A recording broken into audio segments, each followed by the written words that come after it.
Everyone, it's me again. I guess you realise that.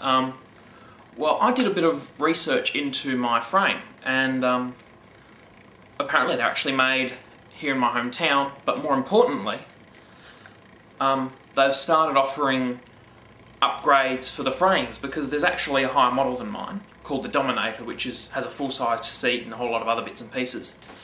If you go to www.hyperdrive.com and I think .au, you'll be able to see it all there, and they've got a Hyperflight coming soon as well, which is really just the Dominator but with a keyboard stand and an armrest and stuff. And what I found for mine is there's actually a seat raising kit. Now, what had actually happened is my seat broke because Dad was braking really hard in Supercar Challenge, and yeah, he was braking a bit too hard and the seat cracked. So where it was screwed in, which I saw coming from the very beginning, especially once I'd modified it. So when I went to the website to see if I could get a new seat, that's when I found that there was other upgrades you could get, including the seat raising kit.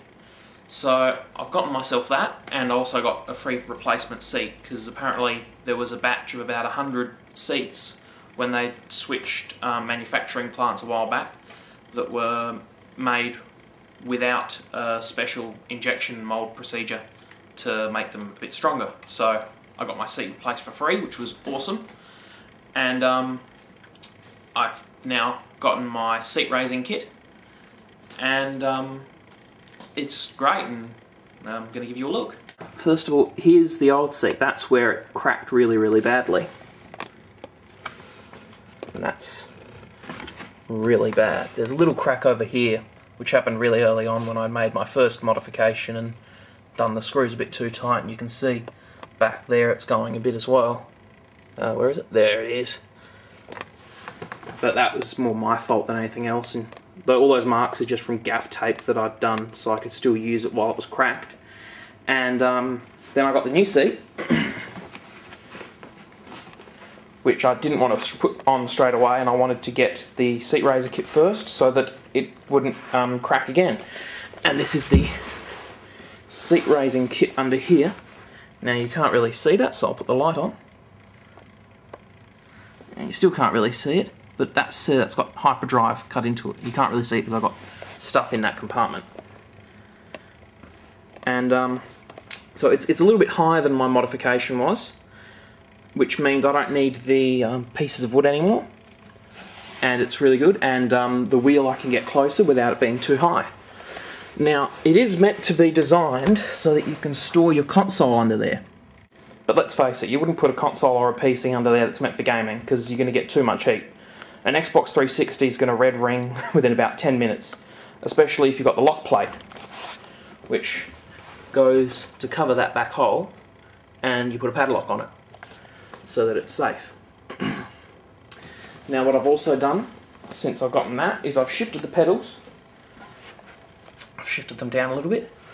I've had to change how I've got the strap attached, but I've got that working, and I've got the other strap taken off for now because I haven't got around to putting that back on.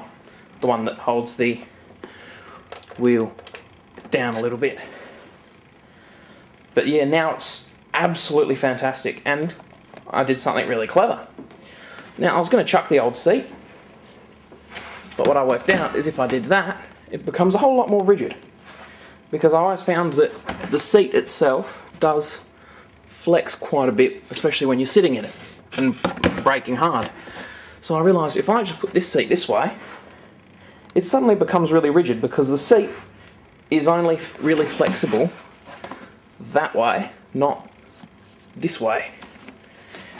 So that goes under there, and you got the two seats against each other, and it suddenly becomes super rigid. I could make it even more rigid if I shoved it under there a little bit harder, but then I'm worried that the extra weight of the razor is going to stress those bolts, because this would be holding all the weight of the actual back of it. And that's about it. It's absolutely fantastic now. I don't know, it just feels so much better. It's easy to get in and out of, and it's just great. There's also there's a heap of things you can add to it.